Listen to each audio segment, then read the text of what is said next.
So hello and greetings everyone. So it's very important to begin today by mentioning one of the very famous verses that says the Buddha does not remove the suffering with his hands. The Buddha does not wash away negativity with water. The Buddha does not transfer his realizations. The only thing he does is to teach sentient beings. So if we look at the situation that we are today, we are very fortunate that we have obtained this type of human rebirth, and whatever goodness and whatever comfort we enjoy in this life, definitely it's the kindness and the result of some good previous karma. Now, obviously, we must have created some positive karma in the past and combined this with the appropriate prayers, and as a result of this, we have taken this current rebirth.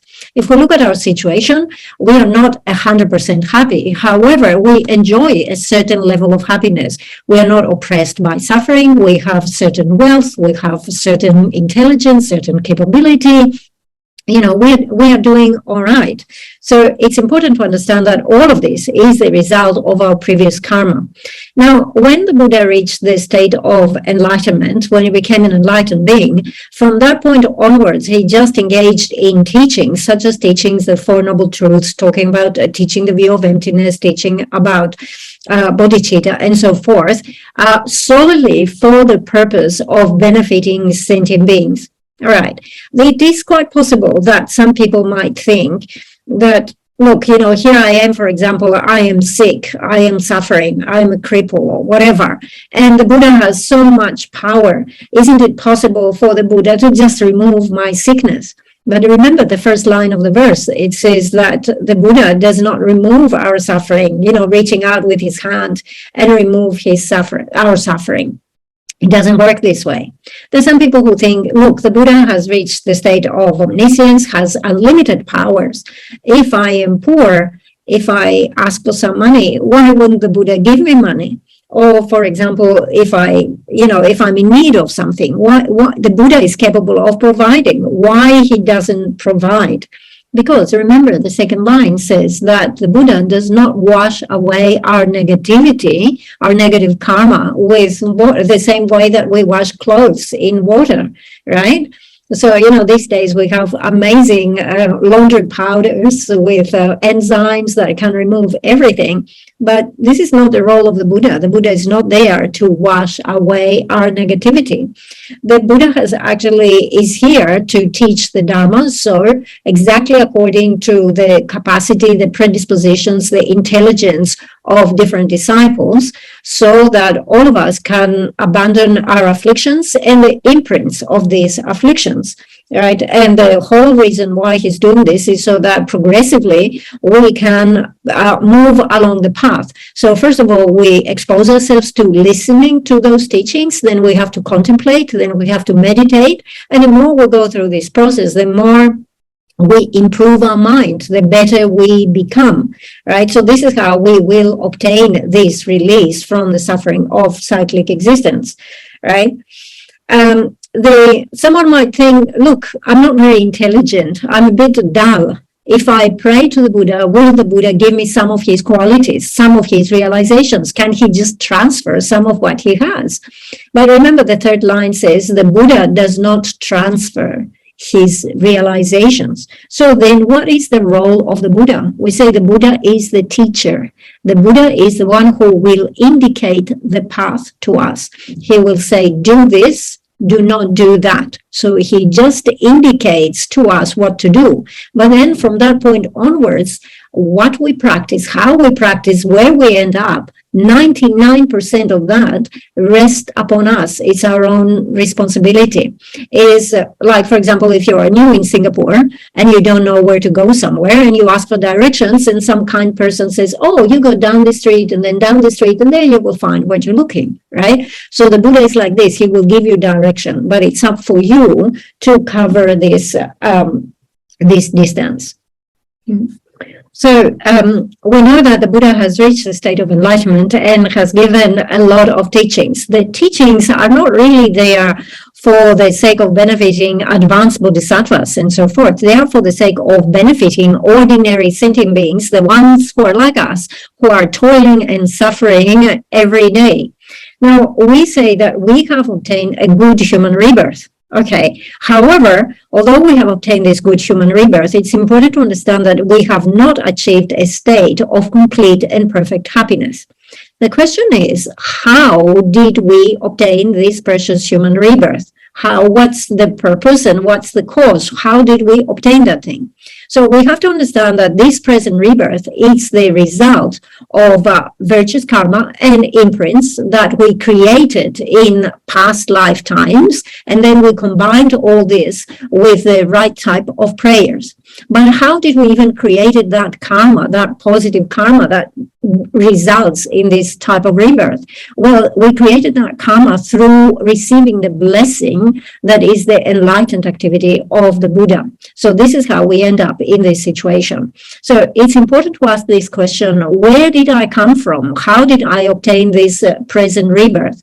The scientific explanation does not go far enough. It doesn't give you the full answer. It can only go as far as saying, you know, the reproductive substances, the mother, the father, there was conception. It can just say that much. However, it is only Buddhism that can explain the whole process. It's not just the semen and the ovum of the father and the mother at the time of conception. At that time, you have consciousness that links with that. So you must have the specific karma to link with that and take that specific rebirth. So this is only explained in Buddhism through this presentation of karma. So we have obtained this precious human rebirth through this type of causes, and these actually, but we need to understand we haven't obtained complete and perfect state of happiness. This is only something that we can achieve through following the Lam Rim, the stages of the path, as it is presented by Buddha Shakyamuni in the 84,000 bundles, as it is expounded by the great masters in India.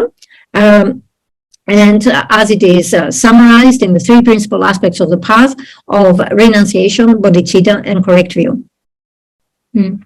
So we talk about karma, and there are quite a lot of people who think, wait a minute, you know, I am not a bad person. I'm not creating bad karma.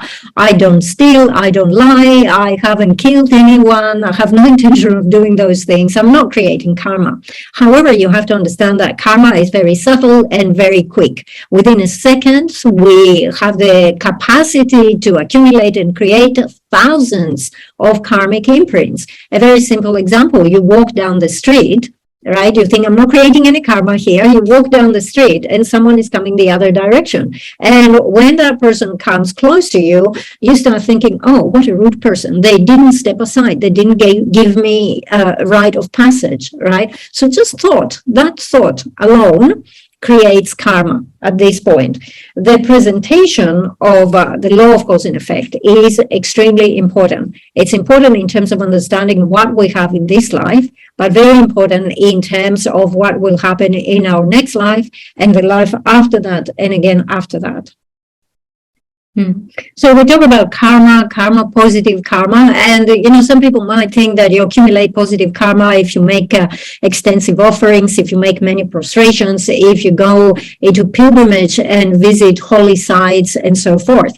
Of course, if you can do those things, that is excellent, but this is not the only way to accumulate positive karma. So for example, you could be working in a shop and someone comes into your shop and you talk to them in a nice, polite, pleasant way. It doesn't matter if they buy something from you or not. It's the way that you greet people, the way that you talk to people, you make them feel welcomed and so forth.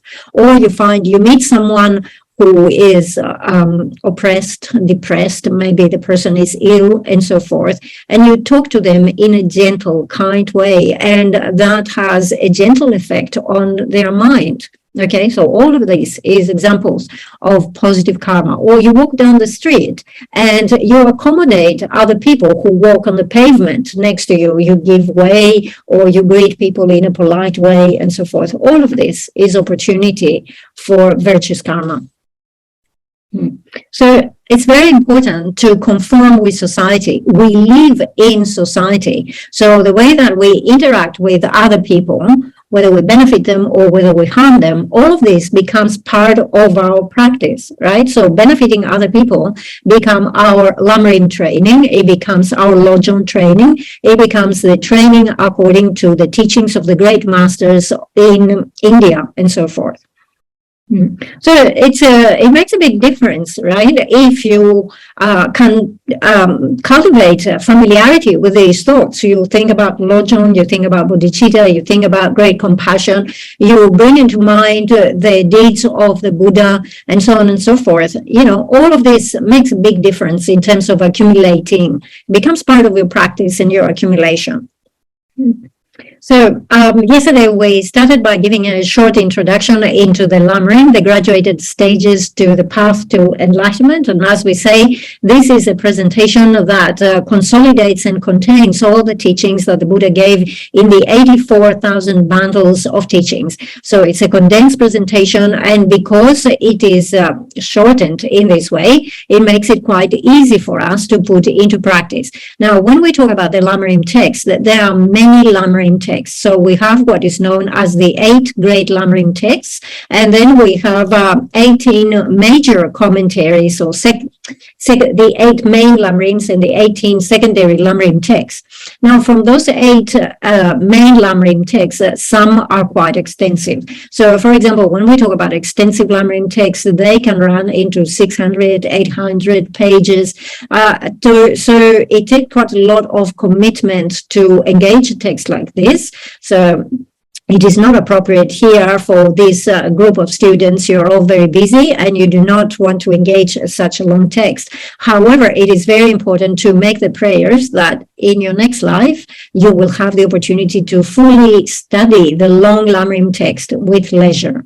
After the long Lam Rim text, the next one that we see is the middle length Lam Rim. Again, the middle length Lam Rim goes up to 300 pages, which again, in our case, is too long. And therefore, Geshe has settled on the short Lam Rim, the lines of experience, and we will study this together with its commentary, which is called The Essence of Refined Gold, and was composed by the conqueror Sonam Gyatso.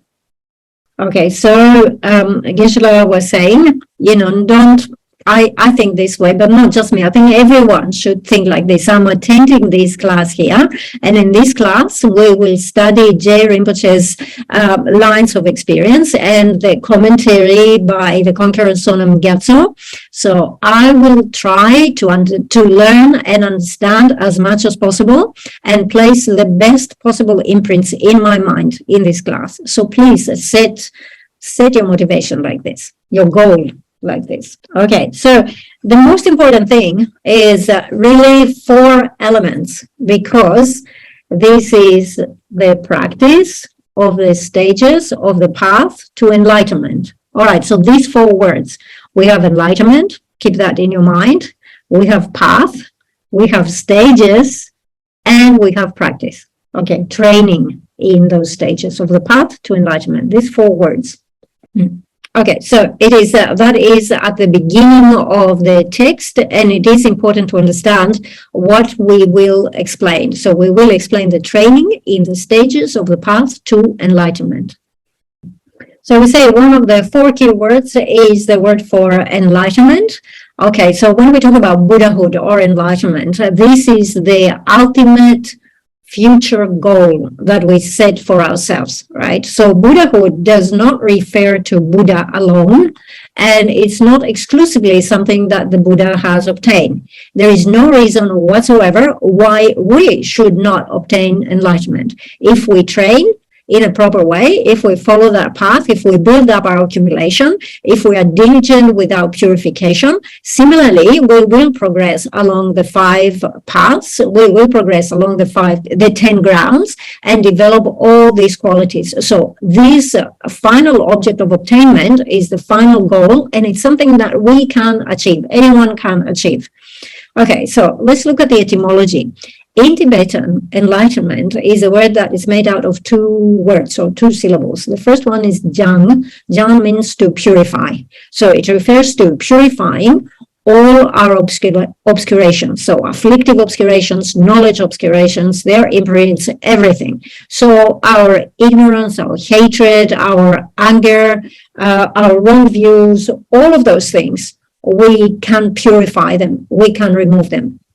The second word is the word jup. Jup means to internalize. So in other words, it means to develop to direct perception to all objects of knowledge and to develop all types of qualities.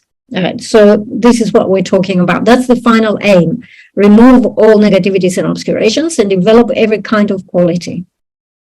So since we talk about enlightenment, it's important to understand that in the great text, you will find classifications according to its nature. So we talk about the enlightenment of the hearer, the enlightenment of solitary realizer, and the Mahayana enlightenment. In our case, of course, we are talking about Mahayana enlightenment because we are talking, because we are motivated with the thought that says, I want to reach this state in order to be able to benefit and establish the purpose of all other sentient beings who are as vast as the vastness of space. And that state of enlightenment is characterized by the attainment of the four bodies. So, as I say, this enlightenment is our own future Buddhahood, right? The future Buddhahood of each one of us who is an ordinary sentient being. But that thing is not obtained easily. You will not obtain this if you do not train. You will not obtain this if you do not make a specific directed effort. You will not obtain this if you just relax and you're fooling around. It took our teacher, Buddha Shakyamuni, 3 countless great eons to amass together the 2 types of accumulations that support such an obtainment. So similarly, it's understood that we must also train and practice for a very long time along this path, and it is important that we begin making this effort and familiarize ourselves with these trainings from right now. Okay, so we're talking about, we have talked about Buddhahood, right? The future attainment. The second thing that we have to talk about is the path. So that state of Buddhahood is not something that comes about causelessly, without a cause, all of a sudden, somehow it materializes. It is not like this at all. If we take as an example external entities, such as, for example, a flower, white flower, red flower, whatever it is, we know that the flower does not just come about. The flower needs to have some causes. You have the soil, the seed, the water, fertilizer, all of those things. Therefore, similarly, in order to obtain that state of Buddhahood, we need to rely on the path. So Buddha Shakyamuni himself has shown this to be the way. All the great masters in India have agreed in that. All the great masters in Tibet and China and so forth, they all meditate on the path in order to achieve that state. Okay, so you understand that in order to reach that future result, you need to follow a path, you need to rely on the path. And when we talk about the path, we talk about the stages of the path. Stages of the path is part of the title. Okay, so we need to understand here that we have many paths. So we talk about the 5 paths: the path of accumulation, path of preparation, path of seeing, path of meditation, path of normal learning. We also talk about the paths of the hearers, the path of the solitary realizers, the Mahayana path. So depending on the inclination of the individual practitioner, they can practice the 5 paths, or they can progress along the 10 grounds and so forth. However, here, in the context of the Lam Rim, when we talk about the stages of the path, we don't really talk about those 5 paths, path of accumulation and so forth. But the stages of the path are the training that you do from relying on the spiritual teacher and so on and so forth. So although those technically are not the stages of the path, in the context of the Lam Rim, they are called the stages of the path. That is the reason why you will see in some texts there is this discussion that this actually is not, when we talk about the Lam Rim, the stages of the path, this path here is not a fully qualified path, because those stages are not the fully qualified stages. However, for us individuals who have not entered the path yet, if we train ourselves following those steps, following that sequence, then definitely we will develop. So there is the whole issue of developing renunciation, developing great compassion, and so forth. So just be aware that we can make this distinction between fully qualified path and not fully qualified path. Okay, so we have talked about enlightenment, we have talked about the path, so we need to talk about the stages of the path. Buddha Shakyamuni has taught all the stages of the path in the 84,000 bundles of the teachings. And further than that, he also taught them in the great Prajnaparamita texts, such as the Prajnaparamita in 8,000 verses and so forth.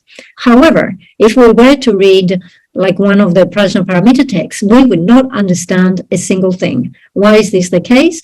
It is the case because in our previous lives, we did not create the necessary karma to have this type of intelligence that can comprehend these issues. We didn't make the prayers to be able to comprehend and study, and therefore they are not accessible to us through these particular texts. Okay, so if historically we look at how the teachings were presented from Buddha Shakyamuni, they were passed on to Protector Maitreya and Manjushri.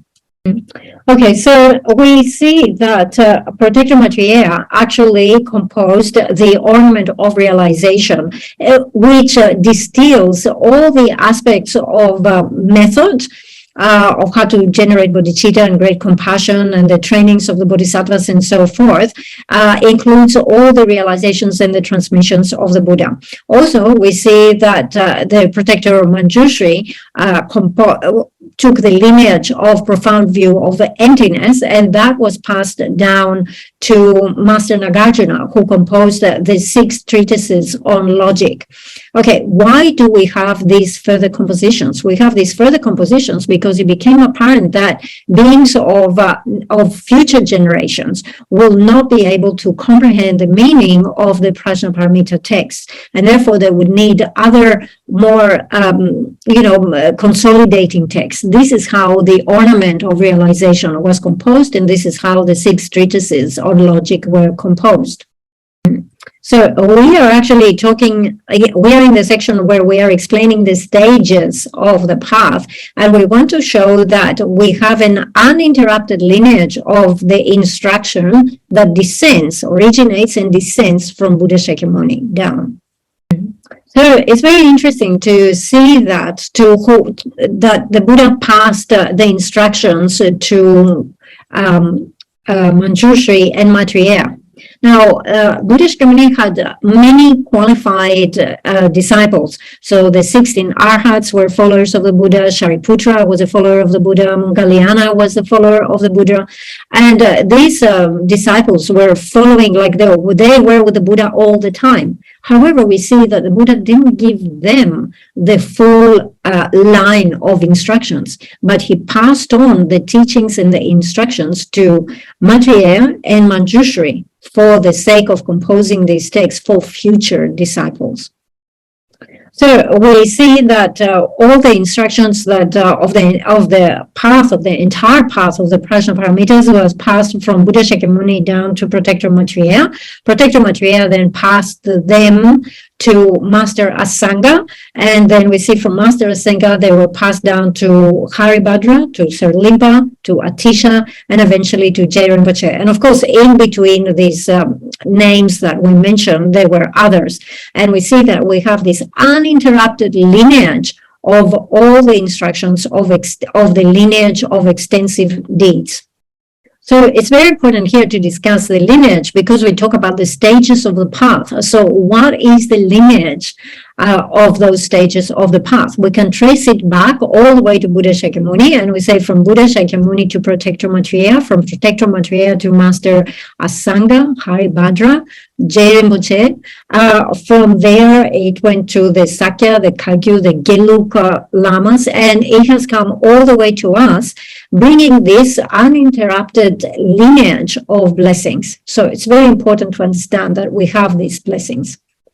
Okay, so it's very important to establish the purity and the authenticity of the lineage. If the lineage is not pure and it's not authentic, we will not reach Buddhahood in the future. So we see that we have one line of lineage from Buddha Shakyamuni that goes down through Protector Maitreya, and this is the lineage of extensive deeds that includes all the practices for generating great compassion, bodhicitta, and so forth. Then we have the other line of lineage, which is the lineage of profound view. This descends from Buddha Shakyamuni to Manjushri, from Manjushri to Masters Nagarjuna, Chandrakirti, down to Sirlimpa, to Atisha, to great masters in Tibet, to Lam Tsongkhapa eventually. So it's very important here to mention that Master Sirlimpa received both lineages. He received the lineage of extensive deeds and also the lineage of profound view. And then we see that after Master Sirlimpa, we have Master Atisha. And in addition to that, Master Atisha received the lineage of the blessed practice that again comes down through Manjushri. So you see, it's very important to recognize the authenticity and the purity of the lineage. If you just think that the lineage of the instructions that I'm receiving, they just go back like 2 or 3 lamas, let's say, right? That does not necessarily instill confidence in you. But if you see that this is a pure and uninterrupted lineage, then you can see that these instructions, you can place your hopes for your future attainment of Buddhahood in this line of instructions. And therefore, the lineage that carries these blessings is very important to us. Okay, so we're talking here about the stages of the path to enlightenment. And we see here that the stages of the path really is this series of instructions that takes the student in a very systematic way. The first stage is to properly rely on the teacher. The second one is the rarity of finding the precious human rebirth. The third one is contemplating death and impermanence. Then the next one is contemplating refuge. Then the next one is the law of karma, cause and effect, and so on and so forth. Okay, so here the stages of the path are presented in a very clear and systematic way. We mentioned before the ornament of realization, and definitely this is a text that includes all the stages of the path, but they are not presented in an order. And if you're not proficient in these texts, if someone were to tell you, okay, you say the ornament contains all the stages, where does it teach reliance on the teacher? You will be lost. You won't be able to find which or identify which part of the passage of the ornament teaches about reliance on the teacher, or where does it teach about death and impermanence. Or if you found death and impermanence, you won't be able to find where it teaches refuge and so forth. So there's a difference in that. Okay. Yeah. Okay.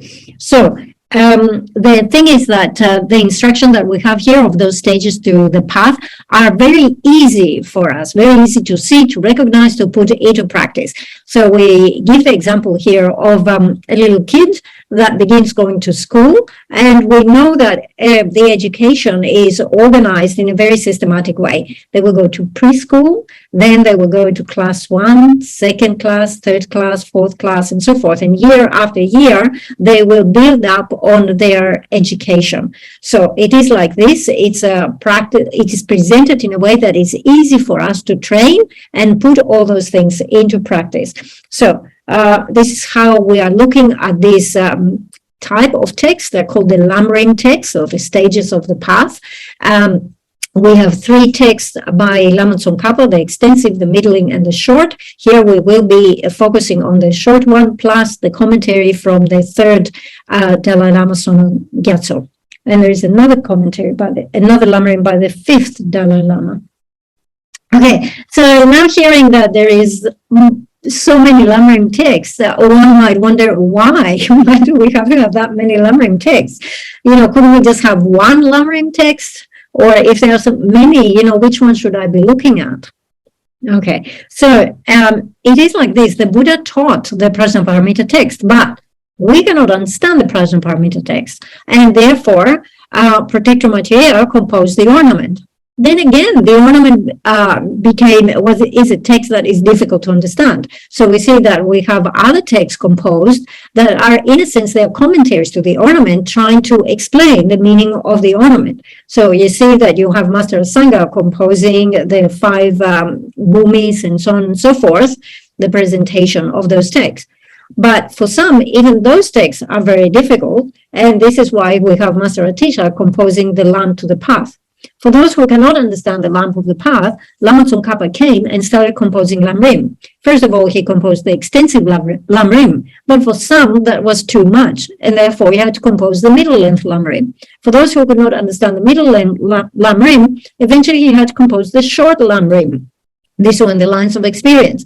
For those who could not understand the lines of experience, the third Dalai Lama had to compose the Essence of Refined Gold. That is a commentary to that. And for those who could not understand the Essence of Refined Gold, then the fifth Dalai Lama had to compose another commentary to that. Okay, so it is like this, for us who cannot understand the different Lamrims, which one, we need to find one that is easy to engage, easy to understand, which one. Okay, so now the next element is the practice or the training, because we need to train in the stages of the path that lead to enlightenment. Okay, Buddha Shakyamuni has taught everything in the Prajnaparamita text. Protector Matia has taught everything in the Ornament of Realization. Je Rinpoche has taught everything in his Lamrim text. But the thing is that we have to generate an understanding, the realization. We have to train to develop the understanding of these points. Yeah, so we're talking here about the practice. So the practice is that with the good motivation, with the motivation, the intention to benefit others, we decide that we want to familiarize ourselves with all these topics. So first of all, begin by saying, okay, how do I properly rely on a teacher? Familiarize yourself with that, with the right motivation. Then move into the next topic, which is how difficult it is to find the precious human rebirth. Then familiarize your mind with the next topic, which is death and impermanence and so forth, until you generate the genuine realization, the understanding of that. Okay, so it is very important for us to perform this meditation where we go through all the points.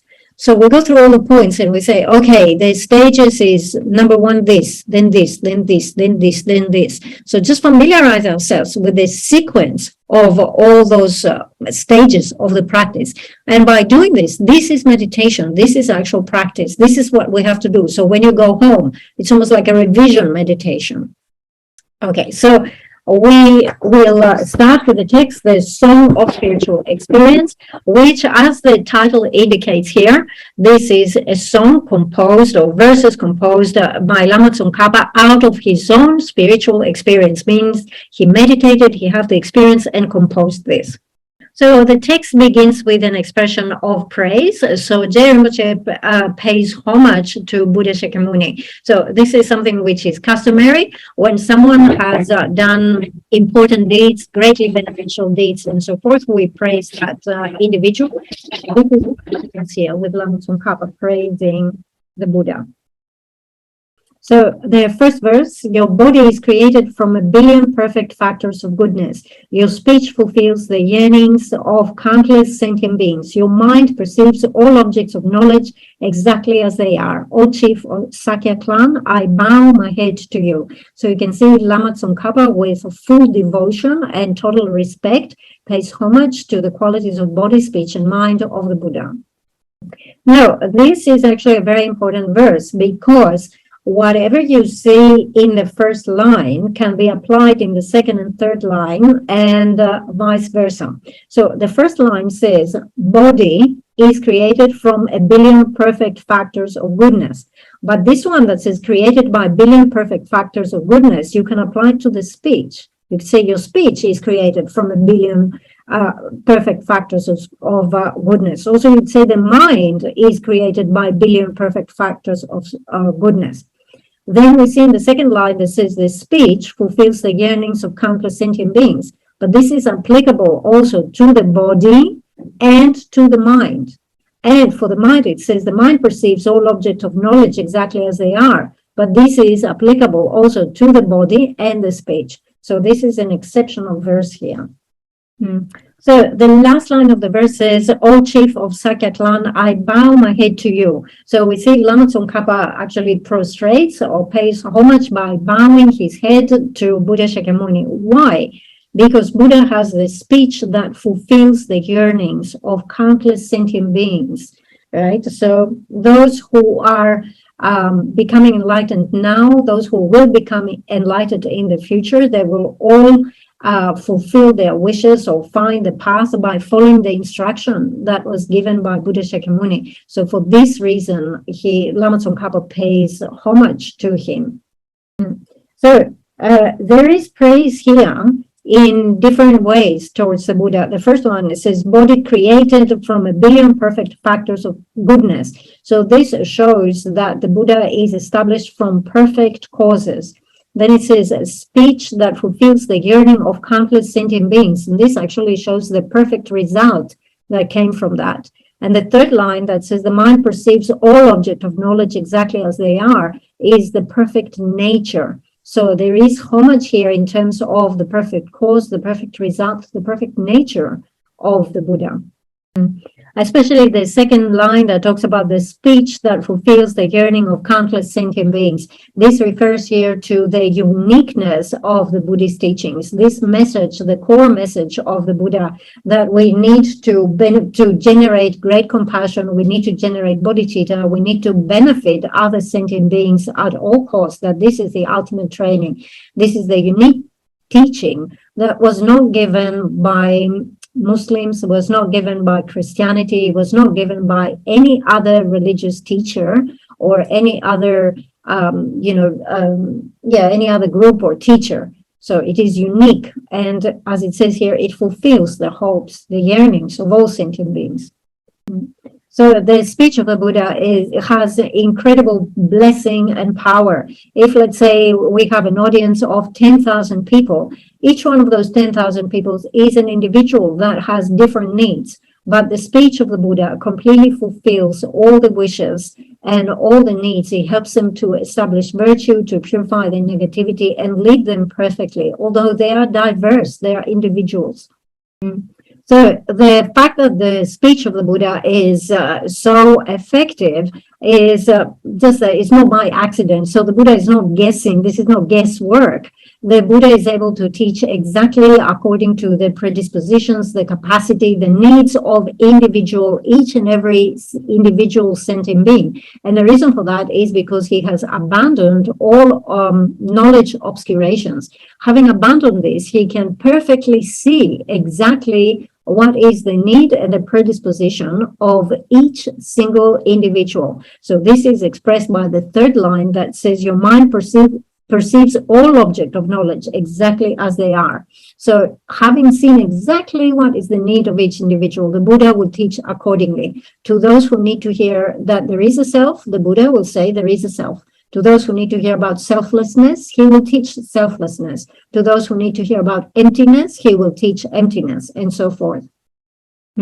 So when we look at this incredible capacity of the Buddha, who has the speech that fulfills the yearnings of countless sentient beings and has a mind that perceives all object of knowledge exactly as they are, those things did not come about effortlessly. They did not come causelessly. So they came from perfect causes and with perfect effort. And this is indicated in the first line where it says, your body is created from a billion perfect factors of goodness. So over many previous lifetimes, it took a lot of effort and time to accumulate the perfect causes that brought about this capacity of the Buddha.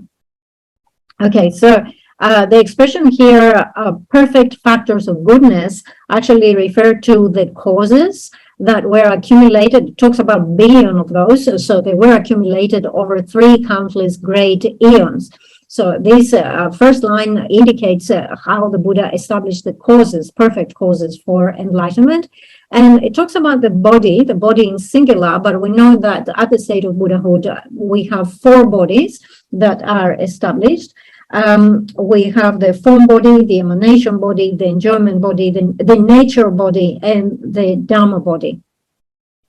Okay, so the first line concludes with Lama Tsongkhapa saying, O chief of Sakya clan, I bow my head to you. We know that Buddha Shakyamuni was born in the Shakya clan. He became ordained, and from then on he practiced, he became enlightened. So it says, I bow my head to you, the chief of the Shakya clan. That was the first verse. And then with the second verse, now Lama Tsongkhapa offers homage to Maitreya and Manjushri.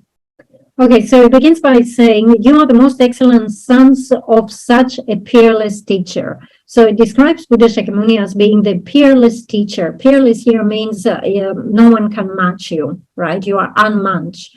And Buddha Shakyamuni is not called peerless because, let's say, he was born in the royal family. He's not called peerless because he can fly in the sky or perform miracles or anything like that. He's called peerless or matchless teacher because the one is the one who at all times in all aspects of his activities thought to benefit all mother sentient beings, right? So it was, he practiced with that intention. Okay, so it says here, you are the most excellent sons of this peerless teacher. And he's referring to Maitreya and Manjushri. Okay, so the expression here of the son obviously does not refer to biological children, but the excellent son refers to those who became the upholders of the entire instruction of all the transmitted and realized teachings of Buddha Shakyamuni. So the excellent spiritual sons, right, are Maitreya and Manjushri. So again, we see that this is a very specific title. We had other disciples such as Mongaliana and Shariputra who followed the Buddha everywhere. They were with the Buddha 24/7. They are not referred to as the excellent sons because they are not the ones who became the upholders of the full instruction and tradition. It's only Maitreya and Manjushri. So the second and third lines refer to the activities. It say you carry the burden of the enlightened activities of all conquerors, and in countless realms you engage in ecstatic display of emanations. So you carry the burden of the enlightened activities of the conqueror indicates that for the sake of future disciples, you carry out these activities of preserving and passing on the teachings.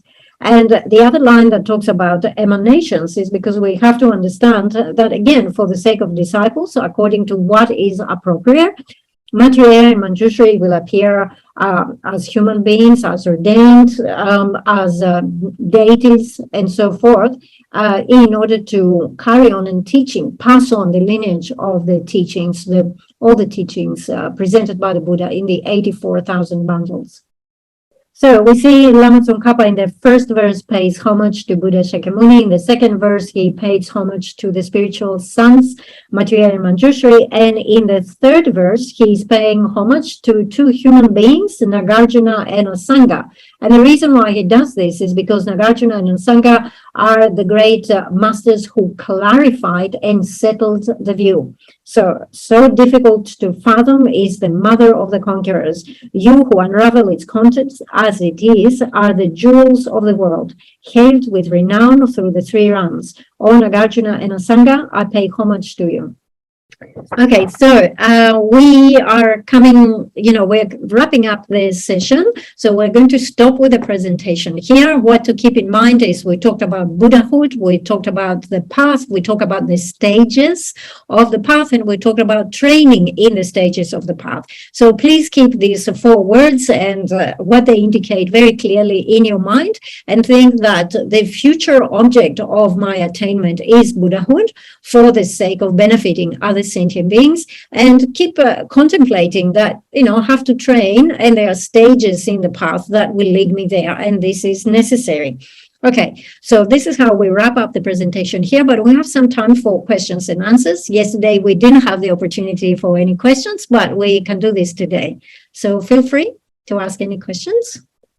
Okay, so I guess I was saying you can ask. I cannot guarantee that I will give you 100%. I'll be able to give you the correct, perfect answer. I'm just an ordinary person, but I will try my best to respond to the question. Gisela, thank you for teaching. I have a question based on your earlier opening teaching. You say that Buddha does not remove our negativity. Buddha does not transfer his realization to us, etc. All my good and bad experiences are the cause of good, merit, and negativity. That's what you teach in the beginning. My question is then how does Buddha give us his blessing? And how to receive this blessing? And in line with that, likewise, how does puja help us, and in what state of mind should we attend this puja to receive the blessing? Thank you. Yes, so this is a very good question. That issue that you raise, that it comes from that verse from the Buddha, that the Buddha does not remove with his hands our negativity, does not transfer his realizations, and so forth. So as we say, what is the main activity of the Buddha? What did the Buddha do? The Buddha is a teacher, and the Buddha taught Dharma extensively. At the time of the Buddha actually liberated hundreds of thousands of people. Now, at that time, we didn't have the karma to be liberated. So here we are today. We have not been liberated yet. We have not reached a state of enlightenment. However, we have received the blessing of the Buddha. The enlightened activity of the body, the speech, and the mind of the Buddha have entered within us. And this is why we are in this room, in this Gompa at the Dropping Center, and receiving teachings on the Lam Rim. This is how we have the opportunity to receive teachings about bodhicitta and so forth. This is the enlightened activity of the Buddha, the blessing of the Buddha that has entered within us. Okay, the second part of your question was about the pujas. And the most important thing about the pujas, when you attend or when you perform a puja, is that the motivation that you have. So really, you have to come with a good motivation. And if this is done with a good motivation, then there will be great benefit. So in Tibetan society, it is very popular to have a puja, right? So anything happens, you have a puja. But sometimes you hear people making the comments saying, oh, we had a puja done, but there was no benefit. Okay, so the important thing to understand here is that even if you do not see the immediate, let's say, desired result, the root of virtue that is created through the puja is something that is dedicated towards the enlightenment of that person. So Geshe said, I had this personal experience myself. I was called into the house. The father of the family was quite sick, and they called me in to perform a puja, and I did the puja, and then the father passed away. And then the son contacted me and made the comment like, yes, we did the puja, but our father passed away. And Geshe said, it doesn't mean that there is no benefit. Actually, your father had reached the end of his life. No one could prolong his life. No one could make him live longer. The doctor could not cure him. No one could add years to his life. However, the root of virtue that we created for him through this puja is something that will remain with him in his future lives all the way until he reaches the state of Buddhahood. So it's the motivation that is the most important thing. So, when we talk about the pujas, right, the puja is not just, let's say, a ceremony or just a spectacle. There's quite a lot of things that happen in the puja. So you make offerings and praises to Buddha, to Buddha Shakyamuni, to many Yidam deities, to many guardians, to protectors. You have to make offerings to them, and so forth. But also for the puja to benefit you, it is necessary that you need to have the karma to receive the immediate benefit. You need to accumulate a lot of merit. You need to purify negativity, and so forth. So it's a complicated situation, the puja. Thank you, Geshe. Thank you, Bola. So I just want to look at the first paragraph, because it says here, billion perfect factors, and then yearnings of countless sentient beings. So I still don't really get what it means by the body being created from, and the speech and the mind being created like that. Because it's like it transcends physical. It's more like the consciousness going, from birth after birth after birth. So to reach that stage, right, it wouldn't be a billion, isn't it? It would be more than yawns and yawns and yawns and years to get there.